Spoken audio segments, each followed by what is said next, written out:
In order to update our RoboRio, we'll open up the RoboRio Imaging tool inside of Administrator. Make sure to grab an Ethernet and USB cable to connect directly into the RoboRio.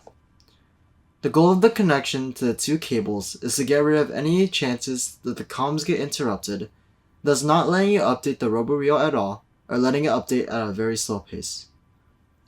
Select the RoboRio image, and you can find this out by disconnecting and connecting the connection and seeing which is the new entry. Just in case, format the image, then after it finishes formatting, you can update the image. After the green bar finishes, you should be good to go.